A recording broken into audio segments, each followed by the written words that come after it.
Bezaleel membuat tabut itu dari kayu penaga, 2,5 hasta panjangnya, 1,5 hasta lebarnya, dan 1,5 hasta tingginya. Disalutnyalah itu dengan emas murni dari dalam dan dari luar, dan dibuatnyalah bingkai emas sekelilingnya. Dituangnyalah 4 gelang emas untuk tabut itu pada keempat penjurunya, yaitu 2 gelang pada rusuknya yang satu dan 2 gelang pada rusuknya yang kedua. Dibuatnyalah kayu pengusung dari kayu penaga, dan disalutnyalah itu dengan emas. Dan dimasukkannyalah kayu pengusung itu ke dalam gelang yang pada rusuk tabut itu, supaya tabut dapat diangkut. Dibuatnyalah tutup pendamaian dari emas murni, 2,5 hasta panjangnya dan 1,5 hasta lebarnya. Dibuatnyalah 2 kerup dari emas tempaan dibuatnya itu, pada kedua ujung tutup pendamaian itu, 1 kerup pada ujung sebelah sini dan 1 kerup pada ujung sebelah sana. Seiras dengan tutup pendamaian itu, dibuatnya kerup itu pada kedua ujungnya. Kerup-kerup itu mengembangkan kedua sayapnya ke atas. Sayap-sayapnya menudungi tutup pendamaian itu, dan mukanya menghadap kepada masing-masing. Kepada tutup pendamaian itulah menghadap muka kerup-kerup itu. Dibuatnyalah meja itu dari kayu penaga, 2 hasta panjangnya, 1 hasta lebarnya, dan 1,5 hasta tingginya. Disalutnyalah itu dengan emas murni, dan dibuatnya bingkai emas sekelilingnya. Dibuatnyalah sekelilingnya jalur pinggir yang setapak tangan lebarnya, dan dibuatnya bingkai emas sekeliling jalur pinggirnya itu. Dituangnyalah untuk meja itu 4 gelang emas, dan dipasangnyalah gelang-gelang itu di keempat penjurunya pada keempat kakinya. Dekat ke jalur pinggirnya lah gelang itu, yakni tempat memasukkan kayu pengusung, supaya meja itu dapat diangkut. Dibuatnyalah kayu pengusung itu dari kayu penaga, dan disalutnya dengan emas, yaitu supaya meja itu dapat diangkut. Dan dibuatnyalah perkakas yang di atas meja itu, yakni pinggannya, cawannya, piala dan kendinya, yang dipakai untuk persembahan curahan, semuanya dari emas murni.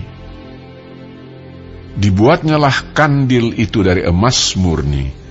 Dari emas tempaan dibuatnya kandil itu, baik kakinya, baik batangnya, kelopaknya, dengan tombolnya dan kembangnya, dibuat seiras dengan kandil itu. Ada 6 cabang timbul dari sisinya. 3 cabang kandil itu dari sisi yang satu, dan 3 cabang dari sisi yang lain. 3 kelopak yang berupa bunga badam pada cabang yang satu, dengan tombol dan kembangnya, dan 3 kelopak yang serupa pada cabang yang lain, dengan tombol dan kembangnya. Demikian juga dibuat ke-6 cabang yang timbul dari kandil itu. Pada kandil itu sendiri ada 4 kelopak berupa bunga badam, dengan tombolnya dan kembangnya. Juga ada 1 tombol di bawah sepasang cabang yang pertama yang timbul dari kandil itu, dan 1 tombol di bawah yang kedua, dan 1 tombol di bawah yang ketiga. Demikianlah juga dibuat ke-6 cabang yang timbul dari situ. Tombol dan cabang itu timbul dari kandil itu, dan semuanya itu dibuat dari sepotong emas tempaan yang murni. Dibuatnyalah pada kandil itu 7 lampu dengan sepitnya dan penadahnya dari emas murni. Dari 1 talenta emas murni dibuatnyalah kandil itu dengan segala perkakasnya. Dibuatnyalah mesbah pembakaran ukupan itu dari kayu penaga, sehasta panjangnya dan sehasta lebarnya, 4 persegi, tetapi 2 hasta tingginya. Tanduk-tanduknya seiras dengan mesbah itu. Disalutnyalah itu dengan emas murni, bidang atasnya dan bidang-bidang sisinya sekelilingnya, serta tanduk-tanduknya. Dibuatnyalah bingkai emas sekelilingnya. Dibuatnyalah 2 gelang emas untuk mesbah itu di bawah bingkainya, pada kedua rusuknya, pada kedua bidang sisinya, sebagai tempat memasukkan kayu pengusung, supaya dengan itu mesbah dapat diangkut. Dan dibuatnyalah kayu pengusung itu dari kayu penaga dan disalutnya dengan emas. Dan dibuatnyalah minyak urapan yang kudus itu dan ukupan murni dari wangi-wangian, seperti buatan seorang tukang campur rempah-rempah.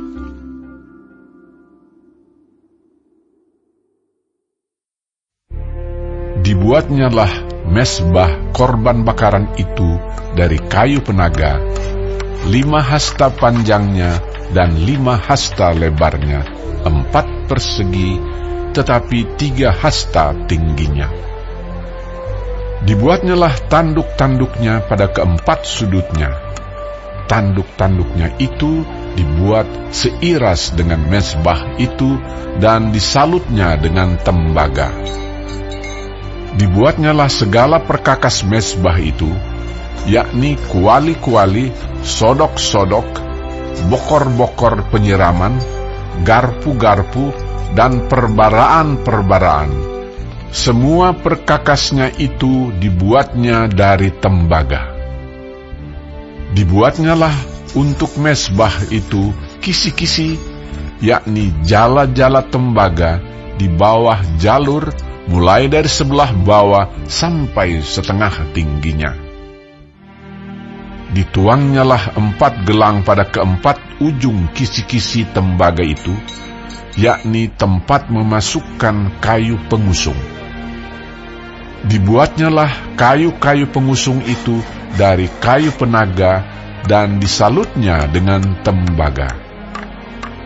Dan dimasukkannya kayu-kayu pengusung itu ke dalam gelang-gelang yang pada rusuk mesbah itu, supaya dengan itu mesbah dapat diangkut.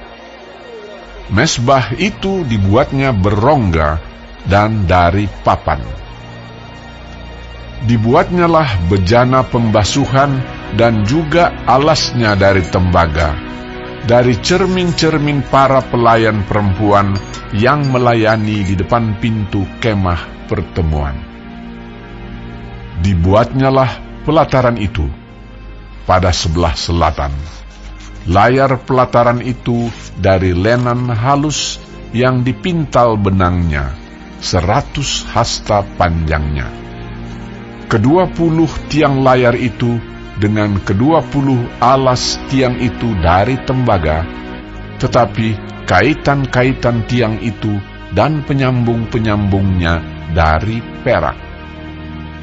Pada sebelah utara 100 hasta. 20 tiang layar itu dengan 20 alas tiang itu dari tembaga, tetapi kaitan-kaitan tiang itu dan penyambung-penyambungnya dari perak. Pada sebelah barat, layar 50 hasta dengan 10 tiangnya dan 10 alas tiang itu, dan kaitan-kaitan tiang itu serta penyambung-penyambungnya dari perak. Dan pada sebelah timur, 50 hasta, yakni layar 15 hasta untuk sisi yang satu di samping pintu gerbang itu, dengan 3 tiangnya dan 3 alas tiang itu. Dan juga untuk sisi yang kedua di samping pintu gerbang itu, sebelah menyebelah pintu gerbang pelataran itu ada layar 15 hasta dengan 3 tiangnya dan 3 alas tiang itu. Segala layar yang mengelilingi pelataran adalah dari lenan halus yang dipintal benangnya. Alas-alas untuk tiang-tiang itu adalah dari tembaga, tetapi kaitan-kaitan tiang itu dan penyambung-penyambungnya dari perak, juga salut kepalanya dari perak. Dihubungkanlah dengan penyambung-penyambung dari perak segala tiang-tiang pelataran itu. Tirai pintu gerbang pelataran itu tenunan yang berwarna-warna dari kain ungu tua, kain ungu muda, kain kirmizi, dan dari lenan halus yang dipintal benangnya. 20 hasta panjangnya, tetapi tingginya, yang juga lebar kain itu, adalah 5 hasta, sama dengan tinggi layar pelataran itu. Keempat tiangnya dan keempat alas tiang itu dari tembaga, tetapi kaitan-kaitannya dari perak, dan juga salut kepalanya serta penyambung-penyambungnya dari perak. Segala patok untuk kemah suci dan untuk pelataran itu, sekelilingnya adalah dari tembaga. Inilah daftar biaya untuk mendirikan kemah suci, yakni kemah suci, tempat hukum Allah, yang disusun atas perintah Musa oleh orang Lewi di bawah pimpinan Itamar, anak Imam Harun. Bezalel bin Uri bin Hur dari suku Yehuda membuat segala yang diperintahkan Tuhan kepada Musa, dan bersama-sama dengan dia turut Aholiab, anak Ahisamak dari suku Dan, seorang tukang dan ahli, seorang yang membuat tenunan yang berwarna-warna dari kain ungu tua, dari kain ungu muda, dari kain kirmizi, dan dari lenan halus. Segala emas yang dipakai untuk segala pekerjaan mendirikan tempat kudus itu, yakni emas dari persembahan unjukan, ada 29 talenta dan 730 shikal ditimbang menurut shikal kudus. Perak persembahan mereka yang didaftarkan dari antara jemaah itu ada 100 talenta dan 1.775 shikal ditimbang menurut shikal kudus. Sebeka seorang, yaitu setengah shikal, ditimbang menurut shikal kudus untuk setiap orang yang termasuk orang-orang yang terdaftar, yang berumur 20 tahun ke atas, sejumlah 603.550 orang. 100 talenta perak dipakai untuk menuang alas-alas tempat kudus dan alas-alas tiang tabir itu. 100 alas sesuai dengan 100 talenta itu, jadi 1 talenta untuk 1 alas. Dari yang 1.775 shikal itu, dibuatnyalah kaitan-kaitan untuk tiang-tiang itu, disalutnyalah kepala tiang itu, dan dihubungkannya tiang-tiang itu dengan penyambung-penyambung. Tembaga dari persembahan unjukan itu ada 70 talenta dan 2.400 shikal. Daripadanya dibuatnyalah alas-alas pintu kemah pertemuan dan mezbah tembaga dengan kisi-kisi tembaganya, segala perkakas mezbah itu. Alas-alas pelataran sekelilingnya, alas-alas pintu gerbang pelataran itu, segala patok kemah suci dan segala patok pelataran sekelilingnya.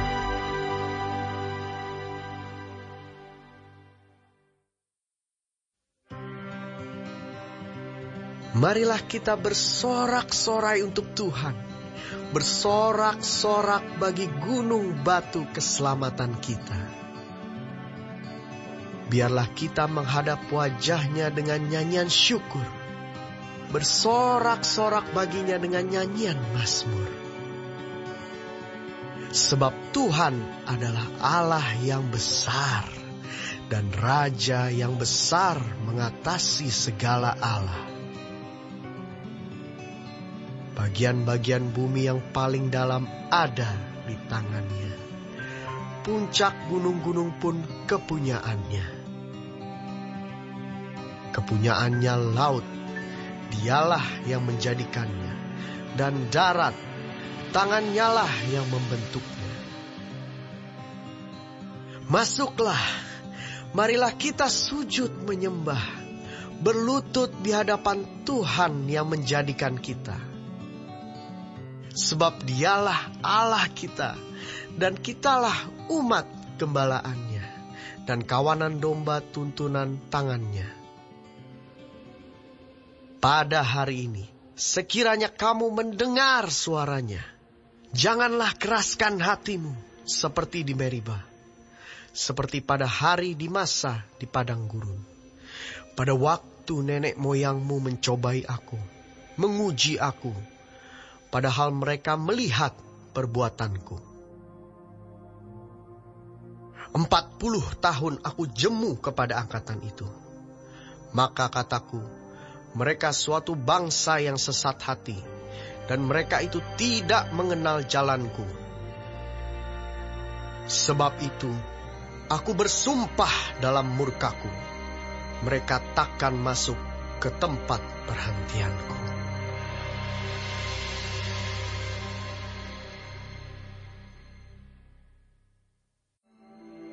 Korban orang fasik adalah kekejian bagi Tuhan, tetapi doa orang jujur dikenannya. Jalan orang fasik adalah kekejian bagi Tuhan, tetapi siapa mengejar kebenaran dikasihinya. Tidak lama sesudah itu Yesus berjalan berkeliling dari kota ke kota dan dari desa ke desa memberitakan Injil Kerajaan Allah. Ke-12 muridnya bersama-sama dengan dia dan juga beberapa orang perempuan yang telah disembuhkan dari roh-roh jahat atau berbagai penyakit, yaitu Maria yang disebut Magdalena yang telah dibebaskan dari 7 roh jahat, Yohana istri Kuza, bendahara Herodes, Susana, dan banyak perempuan lain. Perempuan-perempuan ini melayani rombongan itu dengan kekayaan mereka. Ketika orang banyak berbondong-bondong datang, yaitu orang-orang yang dari kota ke kota menggabungkan diri pada Yesus, berkatalah ia dalam suatu perumpamaan. Adalah seorang penabur keluar untuk menaburkan benihnya. Pada waktu ia menabur, sebagian benih itu jatuh di pinggir jalan, lalu diinjak orang, dan burung-burung di udara memakannya sampai habis. Sebagian jatuh di tanah yang berbatu-batu, dan setelah tumbuh, ia menjadi kering, karena tidak mendapat air. Sebagian lagi jatuh di tengah semak duri, dan semak itu tumbuh bersama-sama, dan menghimpitnya sampai mati. Dan sebagian jatuh di tanah yang baik, dan setelah tumbuh, berbuah 100 kali lipat. Setelah berkata demikian, Yesus berseru, Siapa mempunyai telinga untuk mendengar, hendaklah ia mendengar. Murid-muridnya bertanya kepadanya apa maksud perumpamaan itu. Lalu ia menjawab, Kepadamu diberi karunia untuk mengetahui rahasia kerajaan Allah. Tetapi kepada orang-orang lain, hal itu diberitakan dalam perumpamaan, supaya sekalipun memandang, mereka tidak melihat, dan sekalipun mendengar, mereka tidak mengerti. Inilah arti perumpamaan itu. Benih itu ialah firman Allah. Yang jatuh di pinggir jalan itu ialah orang yang telah mendengarnya. Kemudian datanglah iblis, lalu mengambil firman itu dari dalam hati mereka, supaya mereka jangan percaya dan diselamatkan. Yang jatuh di tanah yang berbatu-batu itu ialah orang yang setelah mendengar firman itu, menerimanya dengan gembira. Tetapi mereka itu tidak berakar. Mereka percaya sebentar saja, dan dalam masa pencobaan, mereka murtad. Yang jatuh dalam semak duri ialah orang yang telah mendengar firman itu, dan dalam pertumbuhan selanjutnya, mereka terhimpit oleh kekhawatiran dan kekayaan dan kenikmatan hidup, sehingga mereka tidak menghasilkan buah yang matang. Yang jatuh di tanah yang baik itu ialah orang yang setelah mendengar firman itu, menyimpannya dalam hati yang baik dan mengeluarkan buah dalam ketekunan. Tidak ada orang yang menyalakan pelita, lalu menutupinya dengan tempayan, atau menempatkannya di bawah tempat tidur. Tetapi ia menempatkannya di atas kaki dian, supaya semua orang yang masuk ke dalam rumah dapat melihat cahayanya. Sebab tidak ada sesuatu yang tersembunyi yang tidak akan dinyatakan, dan tidak ada sesuatu yang rahasia yang tidak akan diketahui dan diumumkan. Karena itu, perhatikanlah cara kamu mendengar.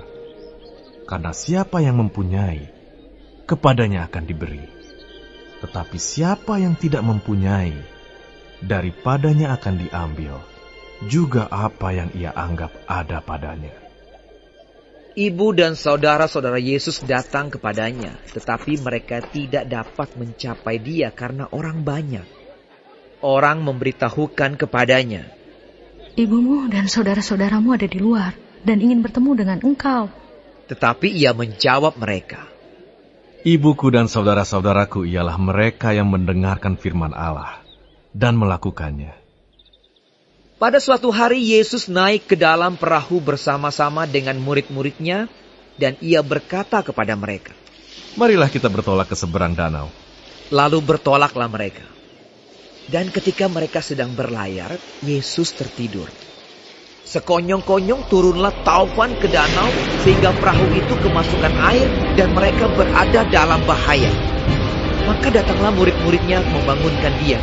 Katanya, Guru, kita binasa. Ia pun bangun, lalu menghardik angin dan air yang mengamuk itu.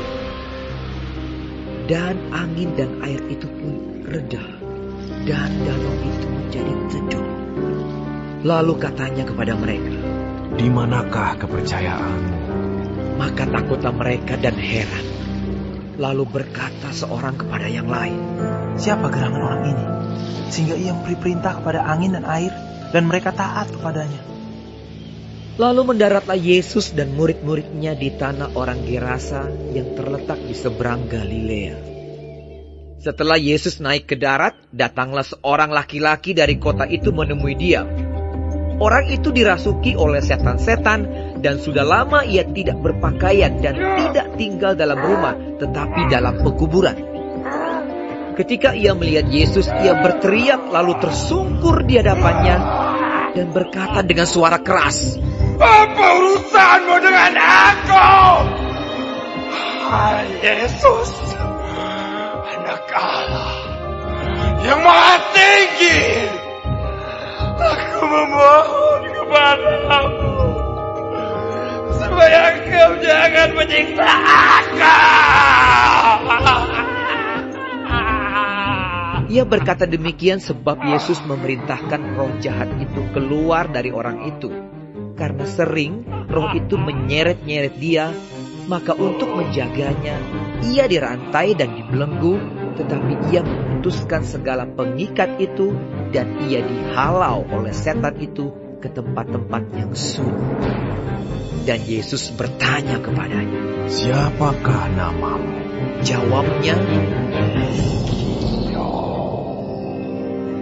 karena ia kerasukan banyak setan. Lalu setan-setan itu memohon kepada Yesus supaya ia jangan memerintahkan mereka masuk ke dalam jurang maut. Adalah di sana sejumlah besar babi sedang mencari makan di lereng gunung. Lalu setan-setan itu meminta kepada Yesus supaya ia memperkenankan mereka memasuki babi-babi itu.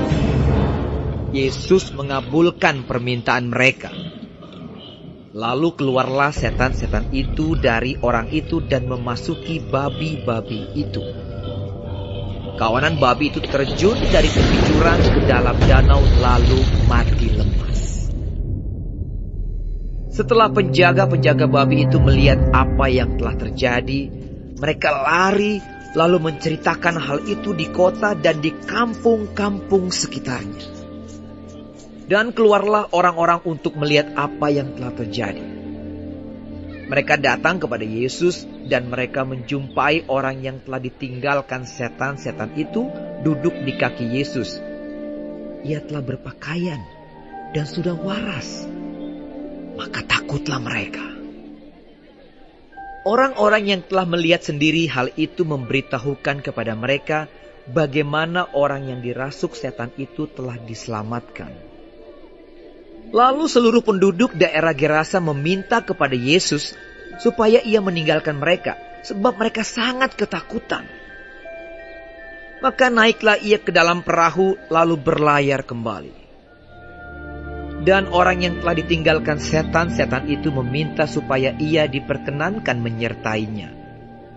Tetapi Yesus menyuruh dia pergi, katanya, "Pulanglah ke rumahmu, dan ceritakanlah segala sesuatu yang telah diperbuat Allah atasmu." Orang itu pun pergi mengelilingi seluruh kota dan memberitahukan segala apa yang telah diperbuat Yesus atas dirinya. Ketika Yesus kembali, orang banyak menyambut dia sebab mereka semua menanti-nantikan dia. Maka datanglah seorang yang bernama Yairus. Ia adalah kepala rumah ibadat. Sambil tersungkur di depan kaki Yesus, ia memohon kepadanya supaya Yesus datang ke rumahnya. Karena anaknya perempuan yang satu-satunya, yang berumur kira-kira 12 tahun, hampir mati. Dalam perjalanan ke situ, Yesus didesak-desak orang banyak. Adalah seorang perempuan yang sudah 12 tahun menderita pendarahan dan yang tidak berhasil disembuhkan oleh siapapun. Ia maju mendekati Yesus dari belakang dan menjamah jumbai jubahnya, dan seketika itu juga berhentilah pendarahannya. Lalu kata Yesus, "Siapa yang menjamah aku?" Dan karena tidak ada yang mengakuinya, berkatalah Petrus, "Guru, orang banyak mengerumuni dan mendesak engkau." Tetapi Yesus berkata, "Ada seorang yang menjamah aku, sebab aku merasa ada kuasa keluar dari diriku." Ketika perempuan itu melihat bahwa perbuatannya itu ketahuan, ia datang dengan gemetar, tersungkur di depannya, dan menceritakan kepada orang banyak apa sebabnya ia menjamah dia dan bahwa ia seketika itu juga menjadi sembuh. Maka katanya kepada perempuan itu, "Hai anakku, imanmu telah menyelamatkan engkau. Pergilah dengan selamat." Ketika Yesus masih berbicara, datanglah seorang dari keluarga kepala rumah ibadat itu dan berkata, "Anakmu sudah mati. Jangan lagi engkau menyusah-nyusahkan guru." Tetapi Yesus mendengarnya dan berkata kepada Yairus, "Jangan takut, percaya saja, dan anakmu akan selamat." Setibanya di rumah Yairus, Yesus tidak memperbolehkan seorang pun ikut masuk dengan dia, kecuali Petrus, Yohanes, dan Yakobus, dan ayah anak itu serta ibunya. Semua orang menangis dan meratapi anak itu. Akan tetapi Yesus berkata, "Jangan menangis. Ia tidak mati, tetapi tidur." Mereka menertawakan dia karena mereka tahu bahwa anak itu telah mati. Lalu Yesus memegang tangan anak itu dan berseru, katanya, "Hai anak, bangunlah." Maka kembalilah roh anak itu, dan seketika itu juga ia bangkit berdiri. Lalu Yesus menyuruh mereka memberi anak itu makan. Dan takjublah orang tua anak itu. Tetapi Yesus melarang mereka memberitahukan kepada siapapun juga apa yang terjadi itu.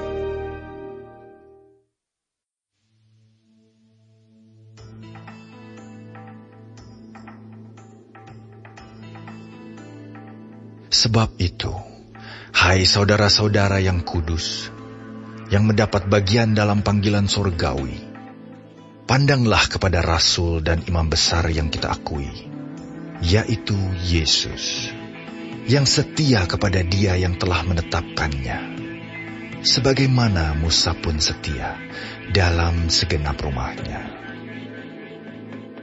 Sebab ia dipandang layak mendapat kemuliaan lebih besar daripada Musa, sama seperti ahli bangunan lebih dihormati daripada rumah yang dibangunnya. Sebab setiap rumah dibangun oleh seorang ahli bangunan, tetapi ahli bangunan segala sesuatu ialah Allah. Dan Musa memang setia dalam segenap rumah Allah, sebagai pelayan untuk memberi kesaksian tentang apa yang akan diberitakan kemudian.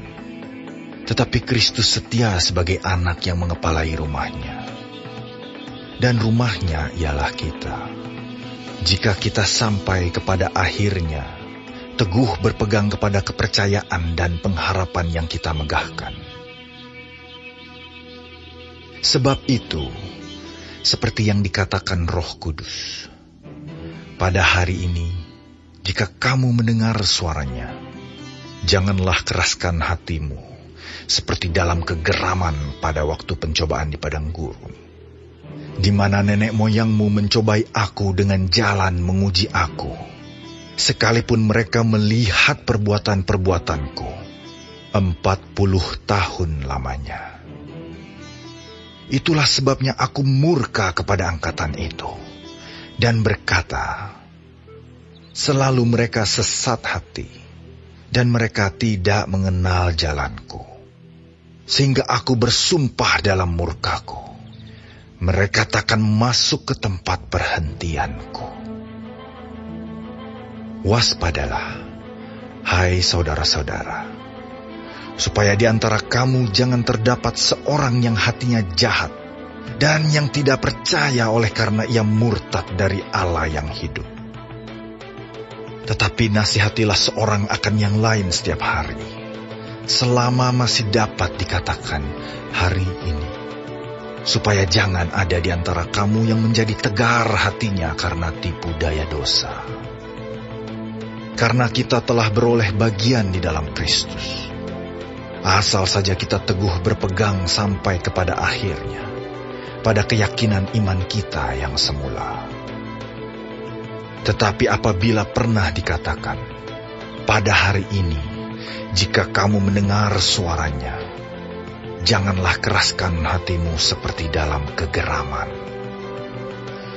Siapakah mereka yang membangkitkan amarah Allah, sekalipun mereka mendengar suaranya? Bukankah mereka semua yang keluar dari Mesir di bawah pimpinan Musa? Dan siapakah yang ia murkai 40 tahun lamanya? Bukankah mereka yang berbuat dosa dan yang mayatnya bergelimpangan di padang gurun?